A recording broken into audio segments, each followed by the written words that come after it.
people don't want you to grow up. Or if you grow up and they see you in a light that they don't expect, no, it's a problem. People don't only want you to be one thing. What's going on, ladies and gentlemen? This is Muscle, and this is another Two Line Music Hut's Entertainment Report podcast. And today we have a really special guest in the building. Listen, she's a lifestyle brand and creative influencer, a market strategist, a recording artist, an on-air personality, a TV presenter, actress, a businesswoman, and so much more. You know, we have in the building today, we have Denyque in the building today. What's going on? What's up, Muscle? Thank you so much for having me. Hi, guys. Thank you so much for actually coming up to the podcast today because you're a very interesting person. And hopefully today we'll get to hear some of your interesting journey in the music business here. Let's go. All right. I know you. Okay, let me get this. I think I got this right. You were born in Montego Bay, but you grew up between Westmoreland and Manchester? Yes. Okay. What was it like growing up in Westmoreland that time there? It was everything. We had a big yard. I would always be outside. My dad used to host parties, more like get-togethers where a bunch of his friends would come down. And it's so funny. The one thing I remember most about that house, there's a river running through the backyard, and the yard was so big, the backyard could fit easily 15 vehicles, and nobody would know. Yeah. Wow. Yeah, that was one of my fondest memories, being a part of those. I mean, I was the baby, so but just being around the community and family, and it was just always a beautiful thing. When I was at yard space, like I said, I used to get bored very easily. I still do, but I used to just be out in the yard, just doing things. There's a big cotton tree that I love to sit under and read. I used to love to go in the river, and there's a guinea tree where every single July and August I would climb that tree and sit in the tree and eat the guinea. Listen, clearly you have brothers, right? I have one brother. Okay, so you grew up as a tomboy. I could see that you just like to do anything that he's doing. You're down for it 100%. I did. He was my hero when I was growing up. Mm-hmm. I can tell there. So growing up now, you being the baby, did they think you were like crazy or something because of everything that you wanted to do back then, especially as a girl? Yeah. And of course I used to hear a lot of, no, you can't do that, and no, that won't happen, and stick to this. This is what you should do. And I feel like all of us get that on our journeys, but I was never really the one. I wear my watch on my right hand, and it's so funny. People would always ask me, like, why is your watch on the wrong hand? I'm like, it's not on the wrong hand, it's on the right hand. And they couldn't understand, like, no, it's supposed to be on your left hand. And I'm like, who told you that? Like, who made up that rule that we're supposed to wear our watch on the left hand? Mm-hmm. So ever since I've been a kid, I've always wanted to go up. I've always tried to go against the status quo. Everybody wear their watch on their left hand. I don't want to be like everybody else. I'm going to wear my watch on my right hand. And to be honest, I've just never felt comfortable with my watch on my left hand. It's crazy. Your mind won't allow it to go on the left hand because you're such a contrarian. Everything you have to be the opposite of what's going on. That's what my mom calls me. My mom says I'm definitely a contrarian. She calls me a walking contradiction, actually. Yes. And I could understand that because even if you look at your Instagram, if you look at 4 posts, none of them are the same. One you'd be in bikinis, one you'd be in baggy pants, one you'd be in a dress, another one you'd be whatever you're doing. They're never the same. Never. One of my best friends actually said to me the other day, I do not understand how you are able to look like 30 different people all at once. It needs to be studied. 100%. You know what I mean? So even growing up now, what was the first artistic thing you discovered about yourself? I could draw. And I was always really good at public speaking and anything speech. So when I was a child, I used to say Miss Lou poems all the time. But I was also very shy. So when I was reciting the poems, it was so hard for them to get me out of my shell. So my pronunciation, enunciation, projection, all of that was on point. But no, to bring in the characteristics, I was like, no, I can't. What? No. But yeah, it was that I had a love for just speaking, singing, singing was the second thing I found out I could do. Well, my mom actually talks about it all the time. She says I sang the national anthem at 2, the Jamaican Okay. national anthem at 2. Of course, back in those days, there was no video footage of anything, so you ain't have that. But yeah, Yeah. So it was drawing first, and then music was actually your second love there. Okay, you figured all of this out. You're doing this at home. What were you like now in school? What were your friends say Denyque was like in school? tomboy, very friendly. I knew everybody in the school. Our school was small. I went to our high school was small. I went to Bel Air. In prep school, it was the same thing. I used to, I used to feel in prep school because we moved when we were in Westmoreland. I had to switch schools. I was always fun loving, school spirited. I loved being at school. I used to love ramp. Like me, one of the boy them. I want to play Stucky Pulley. In Kingston, them call it Stuck and Pull. Same thing. Cricket, football. I loved football so much in school. And in prep school, I was very sad because my dad would not allow me to play football professionally in school on the team because I was the only girl and he didn't like that. So break my little heart. But it's all good. It's okay. I got over it. I still watch the games and stuff like that. I would say, continuing through, my friends would say, fun loving, friendly, love to just be doing things all the time. I was also a fierce protector of my friends, I believe, throughout prep and high school. Still finding myself in the beginning of when I started Bel Air, I felt like I didn't fit in. I came from Westmoreland. So I used to tell enough lie. Like I used to lie about true. I used to tell enough lies. I used to tell lies like I could go to Disney World all the time. Even though that wasn't a lie. I did go to Disney World at 10 years old. However, I used to say I got all these trips because at Bel Air now, it's a whole new demographic of kids. I'm at Bel Air on a scholarship. All of these other kids are paying the school fee. Their families are well off. And I mean, my family wasn't poor, but at the same time, it's like I'm still just middle class and these people are upper class. So it's like, oh. And then, yeah, it was just, and then one day I just decided that, okay, no, I'm going to stop trying to prove something to these people. And yeah, one day it's like I just tell myself, I'm going to stop telling lies about myself. And I just stopped because it was almost like I needed to always be speaking. This was in like grade 6 to grade 8. Yeah. And that time there, what did you think you were gonna get into growing up now? Because I know you did a lot of sports and all that while you were in school. In your mind, what did you think this is what I want to get into? So I never ever, as much as I played a lot of sports, I played netball, football, basketball, soccer as they call it here in the US. Netball, football, soccer, basketball, cheerleading, track and field. The only sport that tennis. I was really good at tennis. I couldn't swim then, so that was a no-go. I never saw myself as a professional athlete ever. No matter what it was, no. I was great at the sports, yes, but to commit to doing this, no. So it was just something that you enjoyed doing, but you didn't think this is what you want to spend your life doing. No, not my life path was never in playing sports. I never thought about that. When I was 10, I wanted to be a chemical engineer. Of course, that changed very rapidly. Then I wanted to be a linguist because I did French and Spanish in high school. And then that felt a little boring. So I changed again. Then I wanted to be an architectural engineer. That I love to draw. Remember I told you. So, okay, architectural engineer, I can do that. And then the engineer part came in from my parents who kept saying that, no, don't do architecture, do engineering. Engineering is where it's at. And just study a book and focus and do engineering.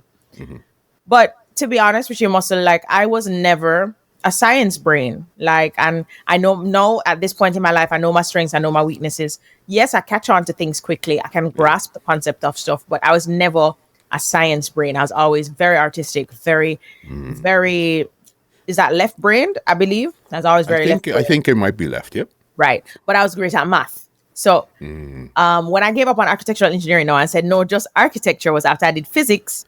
And the highest grade I could get in physics was a C. And I'm like, yo, that is it.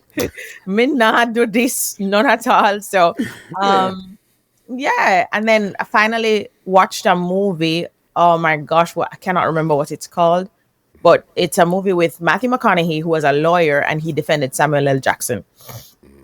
After watching that movie, I wanted to be a prosecutor. I wanted to be a criminal lawyer. And Just then, from watching a just from movie. watching the movie.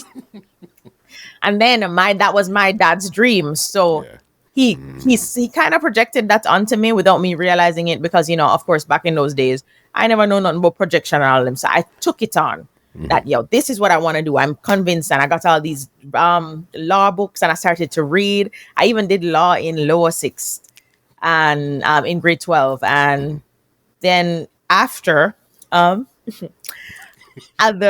lecturer said to me, "Okay, Denyque, your turn. Define libel."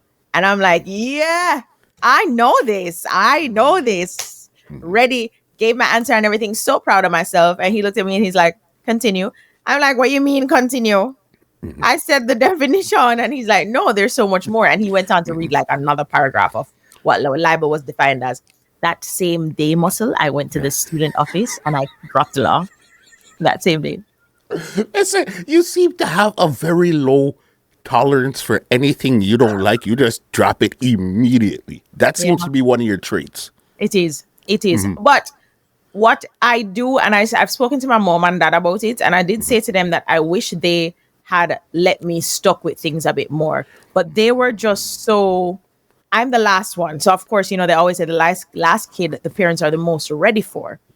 They were just so thrilled and so proud of me being able to do all these things. A Jill of all trades. She can do all these things. She's doing well at them. But I told them, I'm like, I wish you guys had made me stick with something. Just stick with this one thing. Like I played the piano and I didn't give up on the piano. That was my dad's fault. The piano teacher moved and mom and dad just never bother find me a new piano teacher. And I was like, oh, okay, cool. Yeah, I hate that. But I really wish they had just made me stick to one thing. But then at the same time, I'm like, maybe if I had stuck to one thing, I would not have been so good at all these other things. So, It's a give and take. You know what I it's mean? give and Some of this, some of that. So Yeah. okay, so then you drop law now. So then when you drop law, did you tell your parents right away that you dropped law, or this was something you're I still was trying to scared of my figure it dad. out? I was scared of my dad. So I was still trying to figure it out. And then I said to him when it almost, remember, it's almost time for me to leave high school now. And I'm like, okay, daddy, I don't want to do law anymore. 'Cause my father will have plans ready, for send me Yeah. to Norman Manley Law School. No, daddy, it's not gonna happen. I would love to pursue towards hospitality. I wanted to do the media and communications at UE. So I passed for UE and I I got into UE, I got into UTech. Daddy decided that no, you're not doing media and communications. There is no growth there. There's nothing fulfilling there. You're going to go to UTech. You're going to do hospitality and tourism management. Brought me like a heart. But me say, you know what? You're paying the school fee, whatever. So that's what I ended up doing. I went to UTech, hospitality and tourism management. And I mean, it's kind of part of what I do now. You took elements and you put it into stuff that you're doing from what you had learned back then. Yeah. All right. So then if that's what you're taking in school, how did that go from that to now music? Well, I've always known I could sing. And one day I was just like, I feel like God gave me this talent for a reason. Let me try and pursue it professionally. And also I had an aunt. She was actually my dad's best friend, so she wasn't my legitimate aunt. She died when I was about 19. But actually, it starts from my grandmother. So my grandma, my mom's mom, was my favorite grandmother. I used to sing to her all the time. She died when I was 12. And I was like, okay, that made me start to sing even more. So I'd sing in school. I'd sing at concerts. I'd sing in devotion. I'd sing at little events around Mandeville. And then my aunt, who pushed me to enter this competition in Jamaica called Rising Stars when I was 16, entered it. I got into the top 3 and then the top 10, I believe, or top 20. One of them, can't remember. That was a struggle for me too, because now I'm 16 years old. I want to go to ATI, but I'm in this competition. Yeah. So I picked a wrong song, and I feel like it was between two songs. So I'm in the second round now. I'm done. Wrap up the first round, your girl is in. Girl are going good. Big up Elaine. I actually sang Elaine's song No Ordinary Love. It's one of my favorite reggae songs of all time. Okay. So wrap it up. Now we're in round 2, and I have decided on 2 songs, and I need to pick one. So I'm either gonna sing Against All Odds by Mariah Carey or Unfaithful by Rihanna. Now, Unfaithful was definitely the better choice, but no, I chose Against All Odds by Mariah Carey, and I dropped out. I got voted off, and I was okay with it because now I get to go to ATI. So it's almost you sabotage your own career at that time there just to go to a party that weekend. Because I'm 16 years old. This is my first time. My mother actually says, my father never know. Daddy, you know now. But you never did know them time there. Yeah. And mommy was like, you can go. I was actually 17. And me and one of my girlfriends, we rented a car. My brother rented a car for us. And we drove down there. I mean, I tell you, say, it was the best ATI of my life. it better be. Better be. It was. It really was. So, yeah. Rising Stars. But from there, like, people always remembered me. Like, hold on, yeah, I remember you from there. And it was just a journey. It was a beautiful beautiful start to the journey. And then after that, no, of course, went back to school, graduated school, went to UTech. And how I got in again, I was signed to a label that saw me on Rising Stars. This was about 2 or 3 years later. So they saw me on Rising Stars and they're like, hey, and that's where I got my first single, Can't Breathe. It was initially produced by a producer in Mandeville. And then we took the song, reshuffled it and everything, and did it again under the label. And then I terminated my contract with that label, and I met my manager, Jade Lee, who was so integral in my journey from 2010 to 2016. Okay, so then this first label, if I remember good, the first label you'd signed with was Arrows? Yes. And that had Nigel Staff and those guys over there. Yep. How was it now? How long were you with that label for?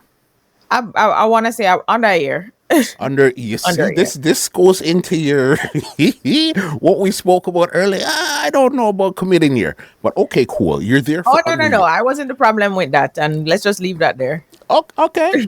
I got you. What did you learn about the music business being signed to now a label that has somebody like Nigel Staff in it? Well, I don't think Nigel was actually a part of the label. Nigel was just a musical director that they brought in to work with me. Working with Nigel, even now, he and I have a great relationship because Nigel has been, I like to take pockets of inspiration and advice on my journey from different people. Nigel was the first person to teach me this. It was not actually Nigel and Jeremy Harding that taught me that, it was early in my journey, but it was profound. What they taught me was when you are up here reaching down to pull somebody up, they're actually in a better position to pull you down. And I've taken that with me through thick and thin. Nigel was the first person to actually say to me, stop being afraid of your voice. Because I was. I'm now in an industry that I've never been in. I've never been exposed to. I'm now around people that I have. Remember, I am a little country girl, as they would call me. I was raised, quote unquote, uptown. And, this street life, me not understand this. Yeah. So it was for the first 3 to 4 years of my career. I'm grateful for Jade, who was my manager, because she really taught me a lot about understanding these types of people, the types of people you have to deal with, how you have to handle these situations.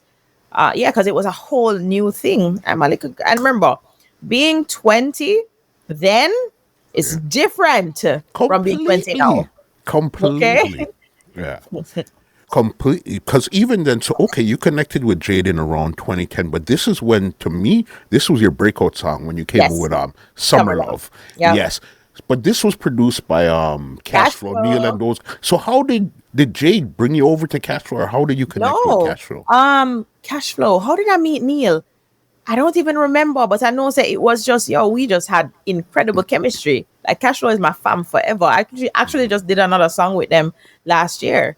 But yeah, Cashflow, tough, tough, tough.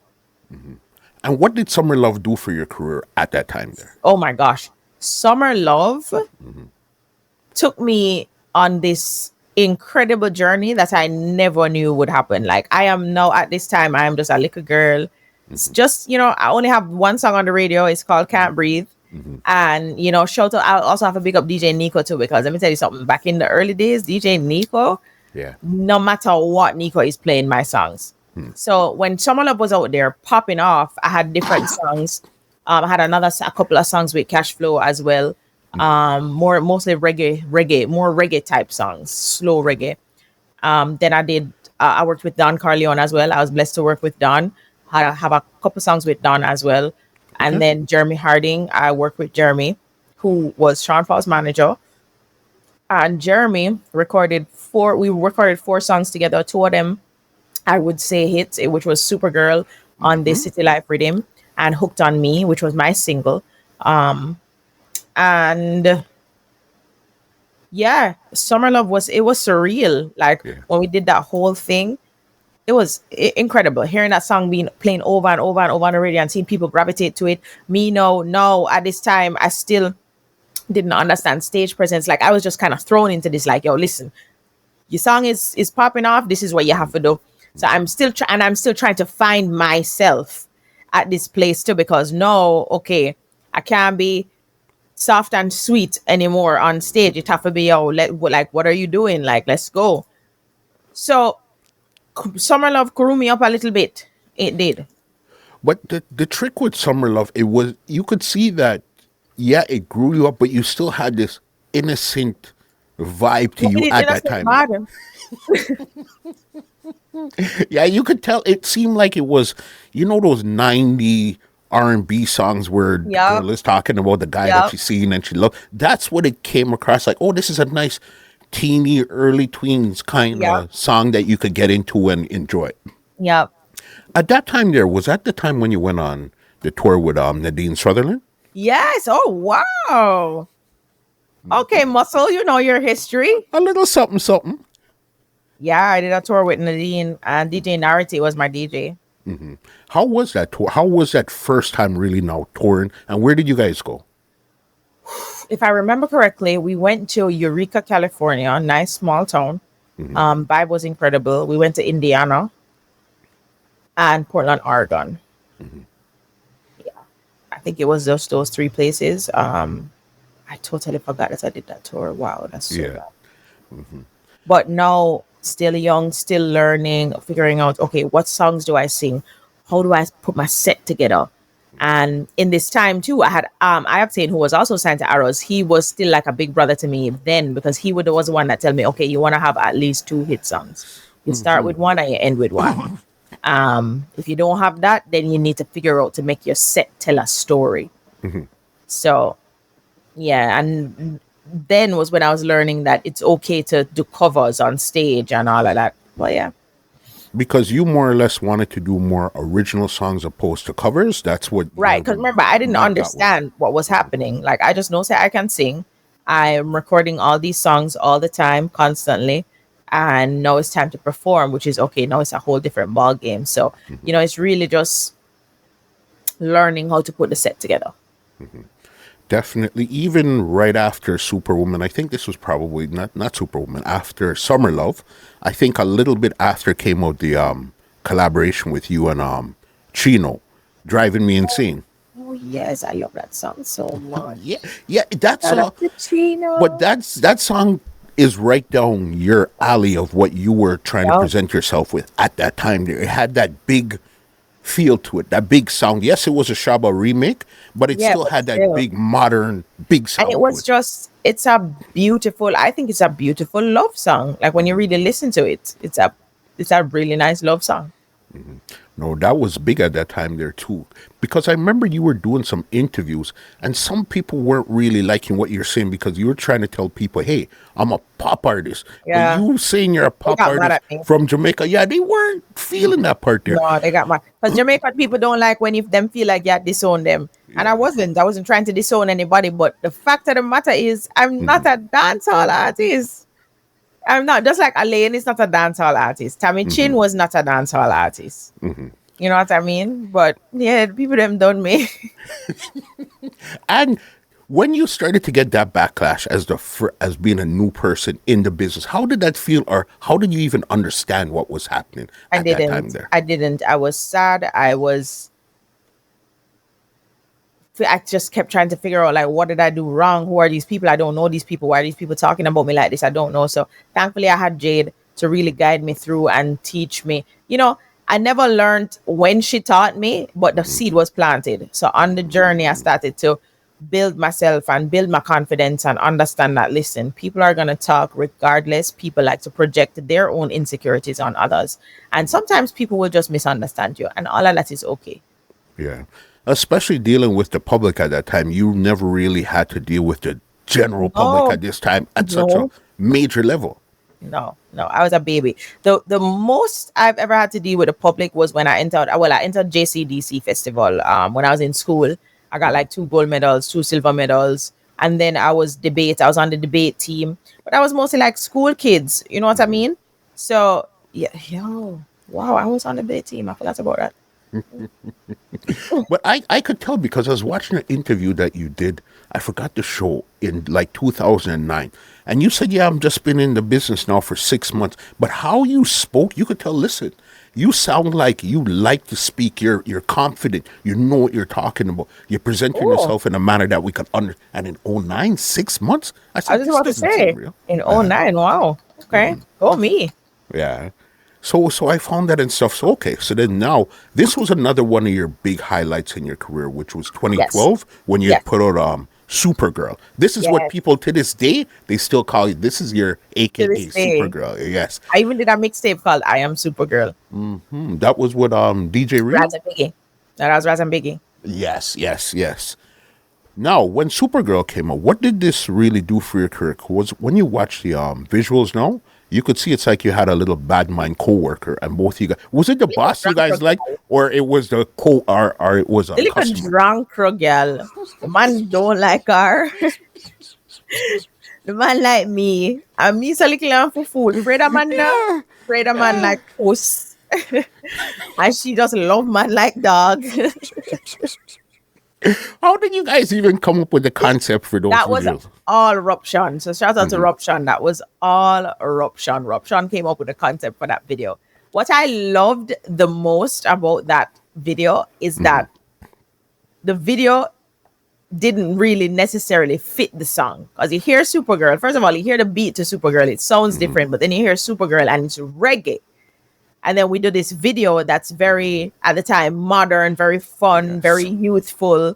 And it tells this story of a bad mind girl who want the man and the man do want her. But it was also, but no, fun and joke aside, the video for me, what I liked that Ruption did, and he did ask me like what I thought, and I told him I loved it because what it shows is that no matter how much you lack in confidence, you can literally just keep telling yourself, I need to be better, I need to do better, and do the work to do it. Because what Supergirl, it's very uplifting. Like when you watch the video, it's like, yo, I'm not taking your foolishness no more. Like, no, I am better than this. You can't walk all over me. And it's like, girl, stand up. And you went in the mirror, cut your hair, Chop got it off. sexy, looked totally different, took off her glasses, and said, and that go on. Yeah, no, that was, and as you said, that was a Jeremy Harden production. But how did you even connect with Jeremy Harden also? That was all Jade. Because Jade was actually on Sean Paul's team back in the day. And, you know, she was just using up her network. And she said, listen, Jeremy, I'm managing this girl right now. She is it. She's incredible. And Jeremy heard me sing the first time. And Jeremy was like, wow. Jeremy was also, and I have to give him his props. Jeremy, big up yourself. Shout out to you. Jeremy was the first person to teach me about sound. He's like, your voice is beautiful. It can do things, but we need to find your sound. And your sound is what is going to allow people to recognize your voice no matter what you sing. And we worked on that together. It wasn't hard, but he did teach me my comfort key. He taught me my sound. He taught me just little writing stints that I can writing situations that I can use to my advantage. For sure. So, because around this time, did you do that song with Sean Paul too around the same time here too? No. Ring the Alarm was later on. It was And it's later on. Okay. Yeah, it was later on. That was actually Sean's production. Okay. Yeah, so he was meeting all these people along the journey because I know you even connected with the Genius again because the Genius was the one that produced Driving Me Insane. Yeah, which you know, so you connected with him again for Make Me Believe. That and the remix with Konshens. How did that come around now? Really linking with Genius, locking in with the Genius. So because we had the rapport and the relationship overall, we had great chemistry in the studio. Like I enjoyed working with him and working with Chino. It was so easy, and the communication. I say it all the time. I love when I'm talking to an engineer or a producer and they're talking back to me, like they're saying to me, okay, Denyque, no, you can do that better. No, and if I say to you, okay, yeah, I want to sing that over, you don't say to me, no, man, you don't have to sing it over, I can fix it. Okay, yeah. But sometimes I want to sing it over because of the feeling and not necessarily because I missed a note. But I love communication. I love back and forth communication between me and the engineer and the producer. So when Steven called me back and Steven's like, yo, I have a beat. I think you're going to love it. And I think you'd sound good on it. And that was Make Me Believe You. And we did Make Me Believe You. Then we did another song called Loyal Girl. And yeah. And did you know Konshens from when you were over, when you did the work with Cashflow, or Konshens was somebody you just met along the way? I knew I met him along the way, and we did a couple of school tours together. And I just honestly thought that he would sound amazing on Make Me Believe You. So I linked him. I'm like, Cons, I'd love for you to do a verse on this. He did his verse. He actually put his verse down at the end, and Steven restructured the song and was like, no, put him in the beginning. And then put my third verse. He actually put my third verse first and then put Konshens' verse. And yeah. That's the genius. That's the genius of creating music and being an engineer. You know how to rearrange a song to make it flow properly. Yep. Yeah, no, definitely right there. So even this is now even that song there, what I liked was it was dancehall, but it had more of a fusion feel to it. They said, okay, now Denyque is really, this is where she belongs in this space here. Right. Because I know you even basically walked into the footsteps of like Elaine, Tammy Chin, and those type of women there. So what was it like working with like Don Corleon, that he did work with Elaine and they had that type of song? What was it like working with him? I loved working with Don because Don was just like a Steven, like a genius, you know. No, I think he can sing that better. No, I can sing it. And then remember, you know, when I worked with Don, it was still me trying to figure out my sound. So I still hadn't figured it out yet. I did not figure out my sound until I started to work with Jeremy. And when I did Make Me Believe You, that's when I'm like, okay, this pocket is where I am. Like, I'm not reggae. I'm not dancehall. I'm a fusion with a little sprinkle, a little R&B in there. Because my writing style is very R&B. For sure. And did you do any work with Elaine in the studio when you were over at Don, or she had moved on at this time here? No, Elaine had moved on at that time. I had not met her yet. But I did meet her later on, and she is just such an incredible human being. Love Lainey. With your personality and her personality, I could definitely see you guys could gel immediately. Oh, yeah. As you guys just see each other, it just connects. Yeah, man. Bear vibes. Yeah. Bear vibes. Big up Lainey. Definitely. Now, this is where you kind of took a little slightly different direction in your career. This is when you linked up with Good Production and did the song Proud Wifey. Proud Wifey. A lot of people don't know that song was actually written by Shaneil Muir. Yep. What made you decide to link up with them and go in that direction now? So Zoom linked me. Shout out to Zoom. Zoom is such an incredible producer. Zoom linked me, and Zoom was like, I have a song and I think this is the perfect song for you. I know you've never done anything like it, but I think you can do it. So I've always been able to deliver, like, and I'm very open to writers. I have no problem. Yes, I write my songs. I write a lot of my songs myself, but I'm very open to writers. A lot of my songs have been written for me. There's no qualms in that. Every artist does it. So When I heard Proud Wifey at first, I'm like, okay, yeah, it's kind of, yeah, it's not, definitely not what I'm used to. This is the whole, this ain't no make me believe you. This ain't no how to rave. Yeah. This ain't no hooked on me. But I'm like, yo, I like it. I like it. There's a certain fire to it that I like. Sang it a couple of times in the studio, and yeah, when it came out, I was like, yo, I love this. It felt fresh. It felt new. It made me feel alive, like in a different way. Like, okay, yo, this is so different, but I like it. I like how it sounds. Yeah.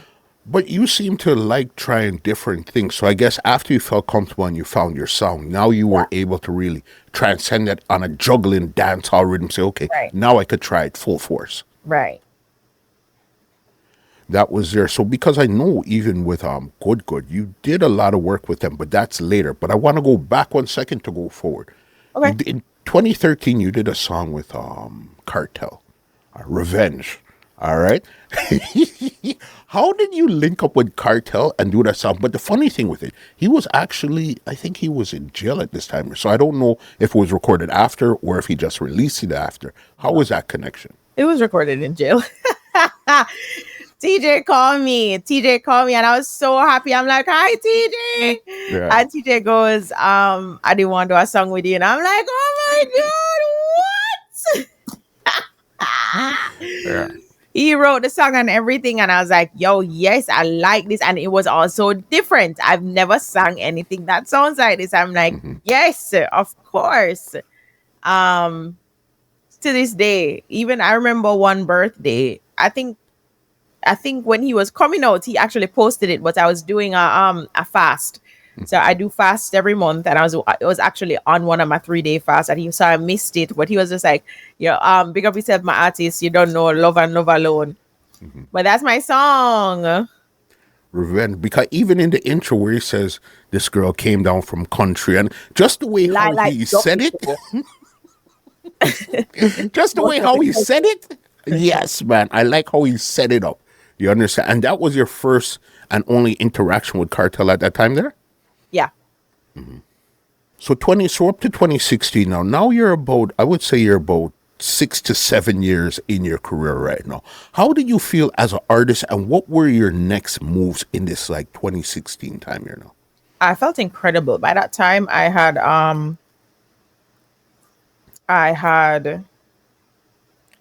2 or 3 hit songs. I was touring. I did Guyana. I was doing shows all over the place. I did Guyana. I did Antigua. I did Guadeloupe. I was actually nominated for Best New Artist for an award show in Guadeloupe. I did St. Martin. I was also, of course, in Jamaica. Was constantly nominated for stuff. Best fashion, most fashionable artist, young, hot, and hype, best new artist. What else? I'm just trying to remember. At this point, I've done some fest twice. Main stage, big stage, and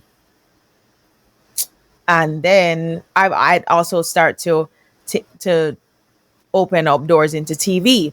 So I recorded a pilot for a show called Real Friends in Jamaica. I was in the pilot episode. Okay. Didn't continue it. And I am now the live TV host for Red Stripe Football Mondays, which was a whole thing. I loved that. Because it got me to get back into sports.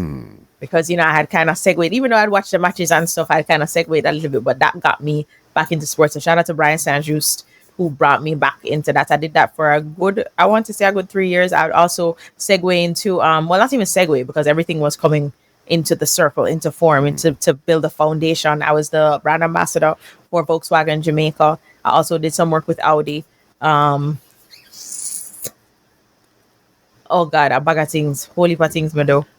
It was a lot of stuff happening at that time in your career, because even look at this here now. I remember, as you said, you went to Rising Star, but you wanted to go to ATI, so you just basically torpedoed your chance there. You went back now as a judge on Rising Star. How incredible is that, to go as a contestant and then return now as a judge? That was amazing. And my manager, Jade, was trying to get me to be a stable judge, but they said I was too young. And they didn't think that I had enough knowledge to be a consistent judge. Mhm. Of course, Jade and them had a big disagreement because she completely disagreed. But Mhm. I guess I can see what they're saying, but I feel like no, even no, especially that what Gen Z is proving Mhm. is that yes, with age comes with experience, and wait, what is it? With experience, with age comes experience, or something like that. I don't remember, but Wisdom. wisdom. There we go. With so now it's like yes, but when you can't take from somebody what they know, and the thing is, I have great ears. Like anybody that I've worked with, they will tell you, my ears are like producer ears, like engineer ears. I know what I want to hear, I know what I want to feel. But I did tell Jade at the time. I believe I said to her that I get it because I'm still young minded as well. So I would not know how to tell somebody that's not necessarily great. I wouldn't know how to tell them. I'd probably lie and say, "Yay, good job," but you can't do that. I can't do. Yeah. But that was, But and yeah. were you on any other shows where you're like a judge or made special guest appearance or anything like that? I probably probably muscle. But I Yeah. just don't remember. Oh my god, I feel so bad. You did a But lot. no, Rising Stars. Yeah, I was a judge. I guess judge twice, and on one of the episodes, I actually performed as well. Performed a new single, Mhm. which was choreographed by Tanisha Scott. But Okay. yeah. Okay. So then the Canadian link is there too, same way. Mm-hmm. Yeah. With You ever, Canada. did you ever come to Canada while you were on the road? Canada is on my bucket list. I've never Hold been to on. Canada. You've never been here, Denyque? Never. Guy, get out of here, guy. Never. Nah, man, definitely need to come up here. You Let's go. understand? And I remember when you first started out, even on Summer Love, your name wasn't just Denyque. I think it was Denyque Dante? Dontre is my middle name. Dante. Yes. Why did you cut off the name just to Denyque now? Because it didn't Dontre was just too much things for say. Yeah. Yeah. You feel I like was like that. people wouldn't remember all of that? No, I just always thought that it was too much. It was a mouthful. Danique is fine. Yeah. And is Denyque your real name? Yes, it It is. is. Why didn't you being like this uber creative person, why didn't you change your name to something else? Because even though I'm super creative, I'm also very indecisive. So if me for sit down and try to figure out a name, no, absolutely not. So just stick with the one that you have already and call it a day. There you go. Okay. One time how I know you really committed to music was, this is the part where I know, okay, Denyque is committed. You see when you put the tattoo on your hand, the musical note? I said, okay, you're committed to music because there's no 100%. way you're going to put a tattoo like that on your hand. You might put it on your leg, your shoulder, but where it comes I around would on your do hand, it. you're committed. I wouldn't exactly because for me too, my tattoos are all meaningful. That is one thing I don't ramp with. That's permanent. Unless it has some meaning to my journey, to my life, it is not going on my body. So yeah. And with this commitment, I heard you also say that your dad was your biggest inspiration because once you got into the music business, he totally cut you off. Completely. 100%. Even told people I wasn't his daughter. How did that feel like, besides that being fuel for you, but how did that feel for you as a human being, as a I was regular sad. person? I was sad. I was disappointed. I was hurt. I felt like I didn't have a safe space. I felt abandoned. But that was also when I started to learn that sometimes you meet new family on your journey, and your family is who you choose, you know. But yeah, me and daddy good, I know, man. I'm a Of G. course, because you had to take that hurt, that pain to turn into fuel to prove that this is what I really want to do. And again, that you said you change your mind doing so many things. So it's like it's almost like it's like, okay, this is another phase. Yep. I don't even want to hear from you right now. Yep. Yeah, but things definitely turn. And when did things turn around where you got back into that groove with your father? I believe it was I want to say about 2012, 2011. Yeah, 2012. 2012. Okay, so it wasn't too far, like a couple It was years, like three, 4 years. 4 years. Yeah. But that's still and are you a daddy's girl? I used to be, yeah, well, yeah. Now I Yeah. am again. Yeah. I've Okay, so always then been a daddy's girl, yeah, but so even then when he that put me that off, I don't was still bother a you. daddy's girl. Yeah, of course you were. You can't change that, but then it Yeah, would really bother you. Okay, cool, doing your stuff, winning awards, going all these shows, making guest appearances. Now, okay, cool. This brings us up to 2020 now. You link back with Good Production. And this is when, again, you turned up the notch just a bit more. And now you, instead of just getting the song from Shaneil, you guys actually collaborated and put yeah. out same guy. All right. There's the clean version, and then there's the not so clean version. I want to know how did you come up with this song here now?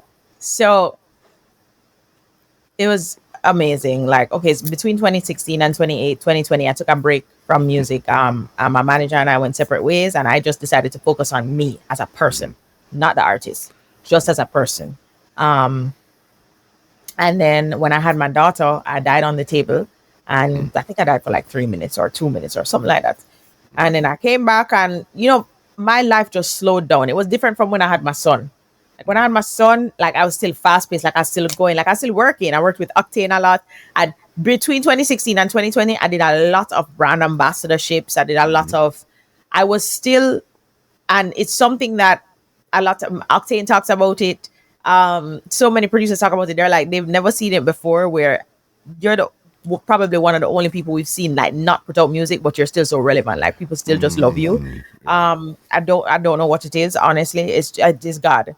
It's your That's it. it's God. your personality, and you seem to have like because you show so many different sides of yourself. It seems like you could connect with so much more people. That's You true. understand? Yeah. That's true.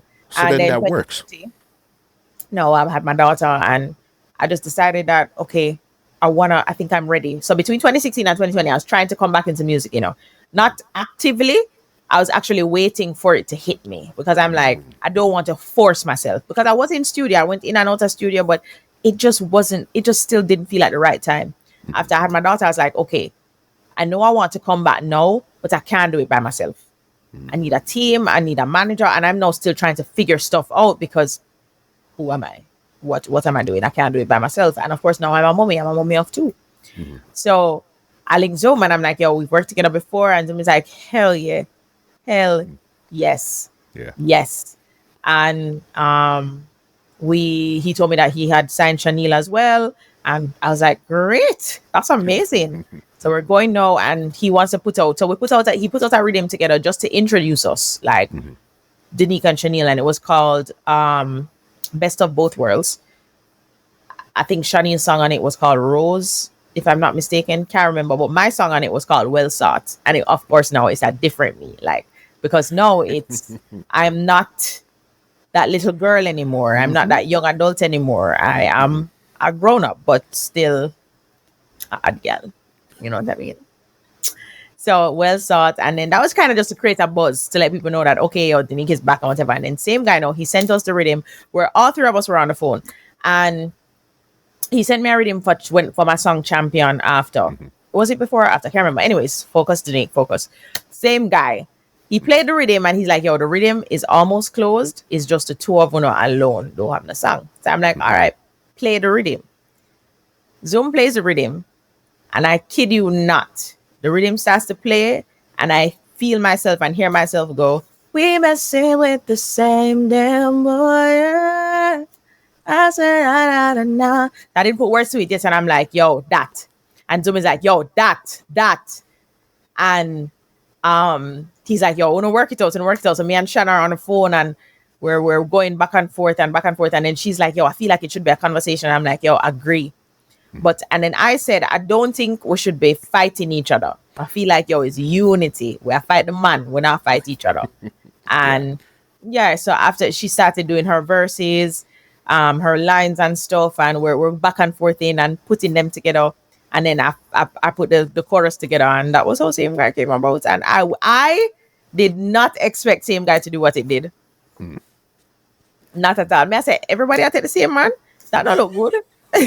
If you really look on your YouTube and stuff, that's definitely one of your biggest songs that you put out. Period on your YouTube right across there. Yeah, I Yup. mean,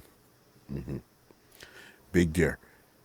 We're up to 2020, but I want to go back a bit and then we're going to move forward.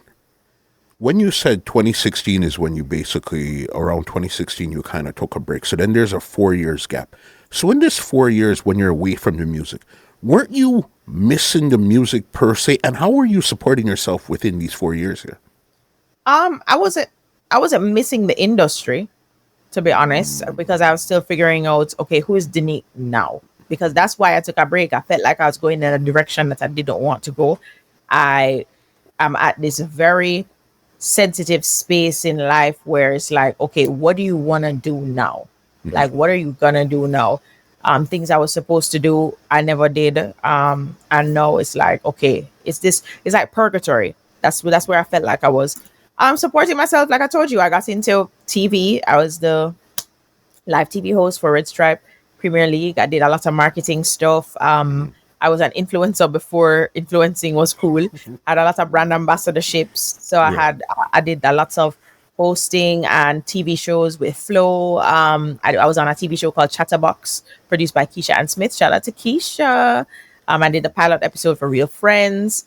I guest hosted a lot of a couple Smile Jamaica episodes, a couple CPM at Sunrise episodes.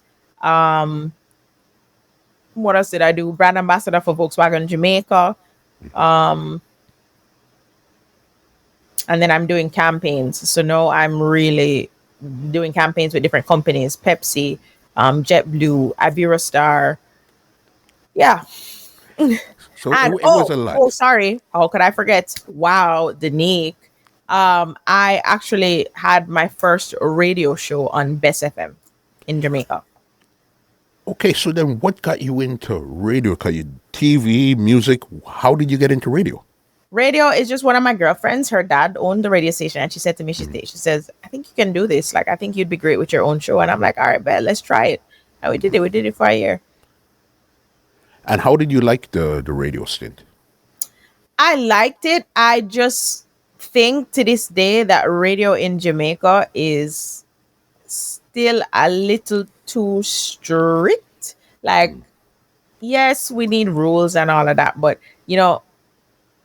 and it was daytime radio too, so it was even more strict than Yes. anything else. So, but I loved it. I really, really loved it. I loved it even more when I was on Nationwide. Shout out to my Nationwide family. Yes, I remember.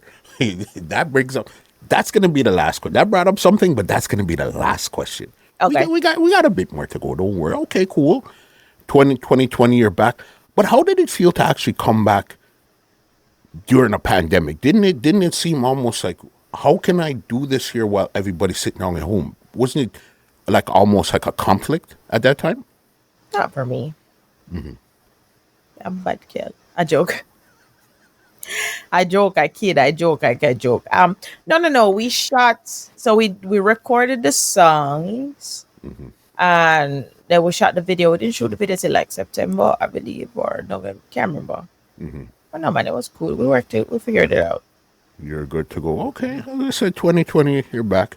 Champion, you did Champion. That was good. We liked that song here. But then this song came along called, what was it again? Oh, Knees. Yeah. Cool song. Definitely like that song there. But then because I'm researching and stuff, you know what I mean? I went through the video. I had to go through it frame by frame just to make sure that, I'm doing the research properly and stuff. And I think it was around the 212 marker, I came across something. I said, "Oh, this is quite interesting." Denyque, do you want to talk about the song here, Nick? Oh my With God. you and Rytikal? Yeah, let's talk about this song here. Needs. To me, it feels like this is where you said, "Fuck it, I'm ripping off the Band-Aid. This is me right now." That's Yeah, how it big seemed man. to me. Man, bigger man. Okay. You remember when Miley Cyrus and Hannah Montana? That's what it was. Because I still feel, what I've noticed with people, just people in general, people don't want you to grow up.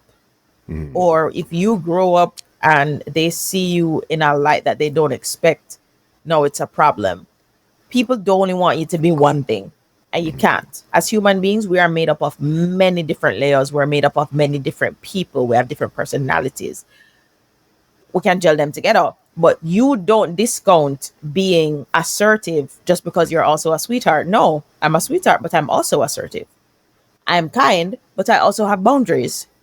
So it's not, the two are, they're not mutually exclusive. Like everything coincides to make you up. It's a part of who you are. I tell people all the time, somebody will tell you that I'm the sweetest person in the world, and another person will tell you I'm a bitch, and they're both right. For sure. Well, you need to ask the person that told you I was a bitch, ask them what was the conversation like, or what caused that, because it's never just like with me. Like whenever somebody comes across, I try my best not to reciprocate bad energy. Because like if I go somewhere and I see somebody's in a bad mood, I still try to keep my mood on point, because at the end of the day, you never know. Like sometimes maybe they just need a kind word or they need a smile. And if somebody's giving me bad energy, like I really just try my best to just lap my eye and just walk away, because what are we doing here? You know what I mean? But we're all of these things. We're all of these things. I'm a singer, I'm a mother, I'm a hot girl, me's a bad girl, me's a tomboy.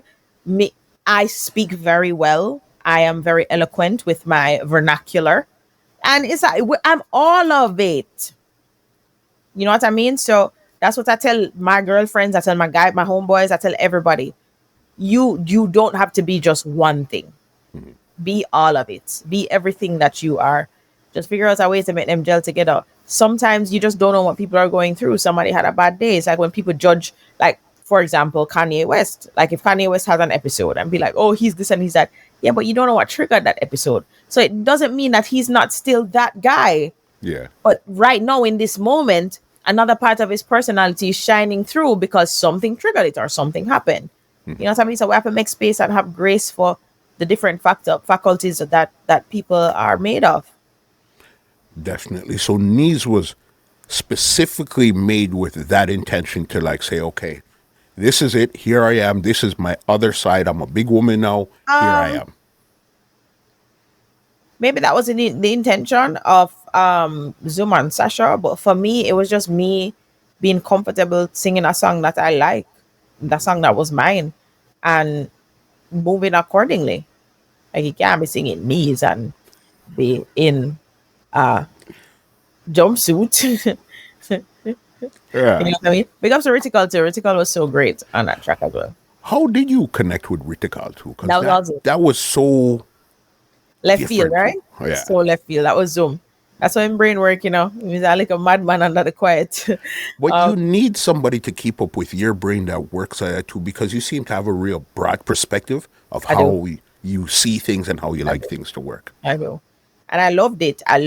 It was like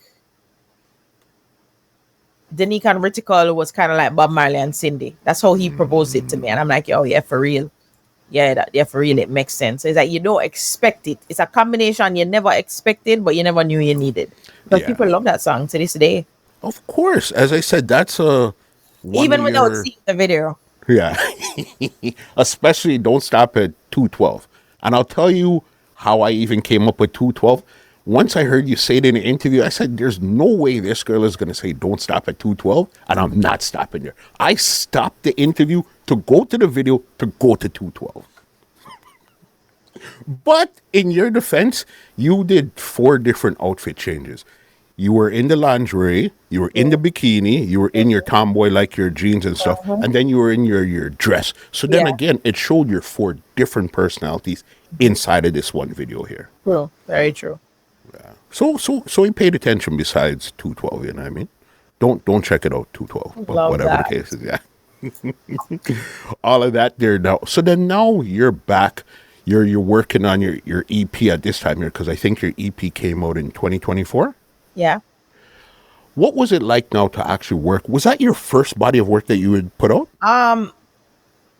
Independently, and it wasn't my first that I put out, but I claim it as my first because it was the first one that I was completely comfortable with, that I was completely a part of, with now my new understanding of who I am, what I want, where I am in life. So yeah, shout out to Levels to Life Productions too. Like they are my co-producers. I actually co-produced that EP. Okay. And big up German. The EP is called Ready. If all you guys didn't know about it or Yes. check it out yet, Ready is EP. And I know that it was the first independent, you were the first independent Jamaican artist to break into the hip hop top album charts. Charts. Yeah. Yep. How did that feel? Incredible. Yeah. Amazing. Spectacular.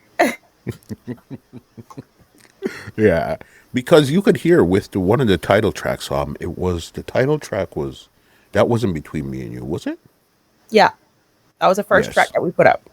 That brought you back to your R&B 90s roots, but still with a dance With the hall feel dancehall to it in the flair. back. Yeah, yeah, Yes. yeah. So I could tell this is where okay, you're becoming comfortable with who you are. When you were telling people I'm a pop artist back then and they couldn't understand, you were more or less showing them what you meant by this time here now. Right. Because now I'm not with a label. I don't have management. When I did the EP, it's just me.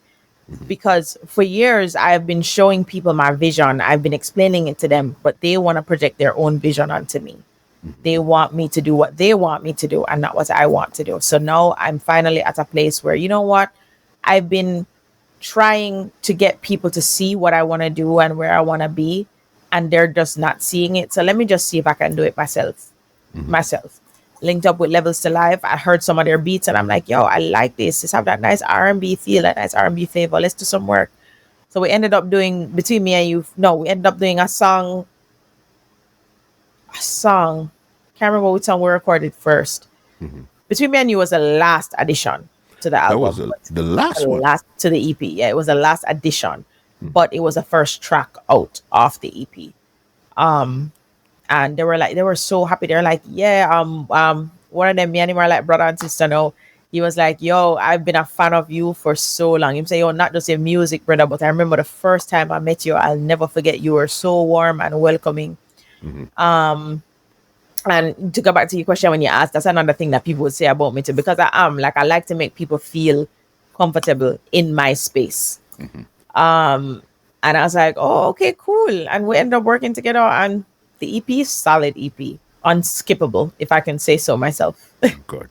Definitely if it broke the church especially as an independent, something must be going on right there. Yep.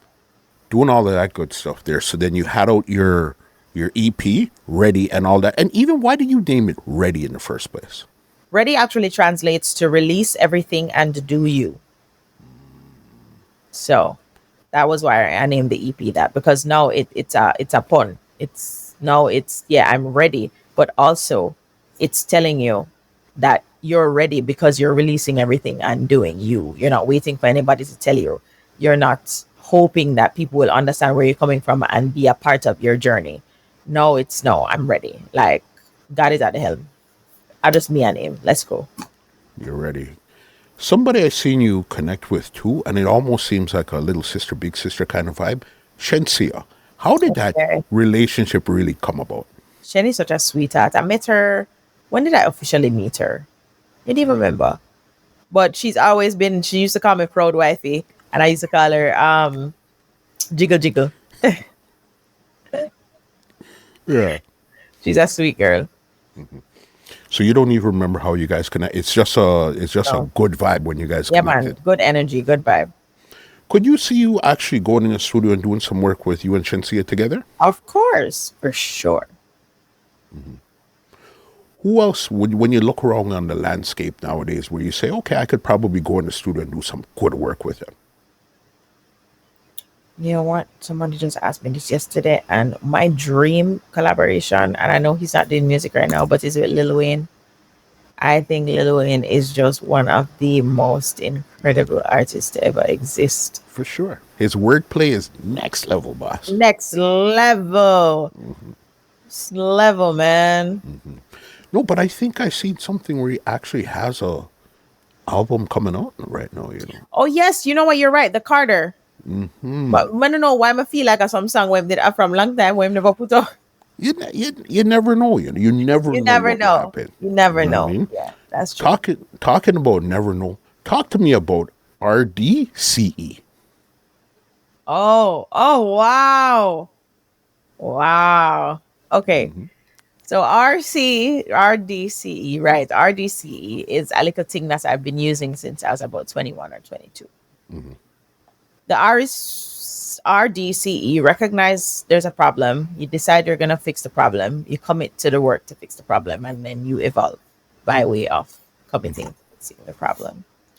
A lot of people that I have observed, just overall, people I come into contact with, people I've never met before, just seeing them, they do recognize the problem, and then they just decide that that's who they are. They're not going to do anything about it. Then you have another set of people, which I think I fall into category. We recognize an issue. We decide we're going to fix it in some way, shape, or form, unlearn it, shift it, something. Then we commit to the work of doing that. No, I think it's the commitment that scares people, because fear is a factor in a lot of people not changing, not growing, not evolving. It's because it's out of fear, like fear of the unknown, fear of, it's like when somebody stays in a relationship because they feel like they can't get no better. That's fear. You fear that you fear the unknown, so you prefer to stay with the devil that you do know than to go out there and find a devil that you don't know. Committing means taking 10 steps forward and sometimes taking 4 steps back, but remembering that you're still 6 steps ahead is what stops people from continuing to commit. So sometimes people will take the 10 steps forward, take a 2 step back, and then them say them done, them can't do this don't make no sense. But you're still 8 steps ahead and you're forgetting that. So yeah, I feel like it's never, it's like when people say they want their life to go smoothly, I said, you want to die? I remember saying that to somebody one day, say, you want to die? And they're like, no, what do you mean? I said, because a smooth life is like a flat line. When you're flatlined on a heart monitor, you're dead. You need it to be going up and down, up and down, up and down. You're learning, you're recognizing. Even to this day, I am still recognizing and understanding who I am, like where I want to be. And trauma is a real thing too. For sure. Go back, and there's so many things that I have had to unlearn from my past, from my childhood. And you get triggered, and all of them think they're like, these are not just choice words that are being thrown around the internet. Like, these are actual things that are happening to actual people. But you have to take the time to recognize them and see them, like noticing, like I decided a very long time ago that all my generational curses, all my generational cycles, they broke with me. Like, them stop yasso. They will not be passed on to my children. But guess what? That means there's more work for me to do. And that's okay. I can do it. I'll take it on. You see it, you recognize it, and you fix it. Yeah. You recognize it, you decide to fix it, you commit to the journey that is necessary to fix it. Because you can't just decide to fix it and then it fix. No. It's like being a Christian. When you get baptized, I don't know why people automatically think, say, the minute you get baptized, oh, you're now holier than thou. No, you're not. You are now That's where the work begins. Exactly. You're now born again, which means you are now a baby. So you're going to have to learn to eat, learn to soothe yourself, learn to creep, learn to walk, learn to talk. Come on, man. It's a journey. Everything is a journey. Nothing happens like that. Nothing. For sure. You get it. There's another acronym that I came across also. WWDD. DD. All right. Talk to me about that, because that was your online show and stuff. Talk to me how that came around. That actually came around from Canada too. Tidal League. Shout out to my Tidal League fam. Oh my gosh. Those are my guys. Tidal League linked up with me and decided they wanted to produce a show for me, and I named it What Would Denyque Do? And it is a really nice show. The first season has 7 episodes where we're talking about everything from love to life to trauma to sex to growing up in different diasporas, growing up in different households, to zodiacs and astrology, everything. But it's a fun time. We're all enjoying it and we're having fun. Amazing, great conversation again. I like how you're expressive and how you could really express what you've been through, what you're going through, and you're not afraid to talk about and even show certain things about yourself that a lot of people don't really show or talk about themselves. And I mean, that's what I really enjoy with you. So as I said, last one here for you, all right? Did Michael B. Jordan ever answer your DM? Oh my God. No, do you know him? It depends. We might or we might not. Who knows? Don't do that. Don't do that. I tell people all the time, somebody asked me, one of my girlfriends asked me a couple of days ago, she's like, "Are you dating?" I'm like, "Did you find Michael B. Jordan for me?" She's like, "You know what? You really are the person that you need your friends or somebody to set you up with people because I don't go nowhere. I don't go nowhere." But no, he You did not answer my DM. But it's okay. you never I'm know. away. For I now, don't. you still have time. Well, no, not even you have time. He still has time unless you find somebody before him. So he has time, not you. I like how you worded that. All right. Good man. Good man. 2025. What's next for Denyque? Leave any information, all that good stuff, any big ups, anything you want right now before I get you out of here. So, 2025, I released two new singles. One is called Energy. It was produced by Rome the Don. Beautiful song. You guys should go check it out. And I released another single. I actually have two singles now with Charlie Black. He asked me to be on the remix of his song Oxtail last year. And we did that. And then I asked him to be a part of my song Like Glue. This year, it's been doing really well. Shout out to Charlie. I'm actually going on tour with Charlie in Okay. December. I'm excited about that. I go on tour in Japan in August. I'm excited about that too. Big ups to DJ Reem, who is my DJ, Big up, and Ream Champion Squad. Big 'em up. Champion Squad. Of course, I am Ready is out. You guys should go definitely listen to that. Set is also out, which is the mixtape follow up to Ready. It is on SoundCloud. It was mixed by DJ Reem. So go search that out. Set and Ready translates to release everything and do you. Set translates to see everything transform. And my debut album dropped summer 2025. It's called Go, and it literally translates to go off.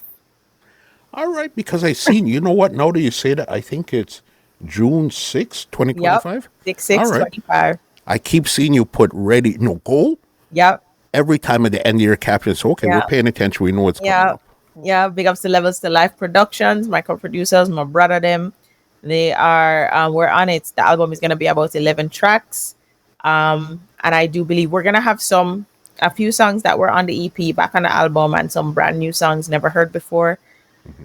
I really, really, really think people are gonna love it. But for right now, just go run up, go over to Spotify, run up the streams, guys. Like Glue is out. It's a beautiful song. It's feel good. It make you feel nice. It make you feel like you want to dance. So shout out to Charlie. Shout out to Levels to Life. I also have before I forget, because I will forget, I have another song dropping on Music Meditation Rhythm, produced by Bloodline, Junior Bloodline, and the entire crew. Shout out to Junior. This one is actually dedicated to my kids. And it's a song that mommies can sing. It's called From Your Mom. Beautiful song. Beautiful song. You're gonna love it. I promise you. Definitely. I agree. It has a good energy to it. It has a good, Like Glue, right? yes, you Yeah. understand. Yeah, Definitely. yeah, yeah. Definitely. I mean, we're going to And big up. Go ahead, finish up. if you wanna to book or get in touch with me, you can hit up management at contact@thedenyque.com. That's TheDenyque. I'm pretty sure that Muscle will put it here somewhere so you can see it. Just hit us up, book us, get your girl. Get your girl. Big ups to all my fans too. Like I could not be here without you guys. Like, and it's so funny. My fan base is so broad because you have so many people that don't know that I'm a singer, and then the people that know that I'm a singer would be like they go off about me every time. So I really, really, really love my fan base. You guys are incredible. Thank you so much for your support, and yeah, let's continue to do this. Where could they find you on social media? Socials, I am on Instagram at the Denyque, TheDenyque. My website is thedenyque.com. I'm on TikTok doing bare foolishness. Like my need for really get my life together. Yes, Bare we foolishness with the see. TikTok. At it's Denyque, ITSDENYQUE. And of course my YouTube. Make sure you go subscribe. I have some great things coming on the YouTube this year. So make sure you subscribe. It's at Denyque on YouTube. I Denyque, think that thank you was so cool. much. Big up, definitely, Leslie Odyssey for Big up facilitating. Leslie. You One understand? Leslie, never two. Your personality is so wild. Now I can understand why your fan base is so eclectic. You understand it's almost siloed, but then they come together just because they love Denyque. You as an individual. You understand. Definitely. Thank you so much for pulling up. I think a lot of people are going to get some great insight, a good look into who Denyque was and who she is in 2025. Right. You understand? Let me give you an outro and get you out of this amazing conversation. You hear? Thank you, Muscle. Wow. Well, ladies and gentlemen, this is Muscle, and this has been another Two Line Music Hut's Entertainment Report podcast, and we are out. This podcast is brought to you by www.twolinemusichut.com.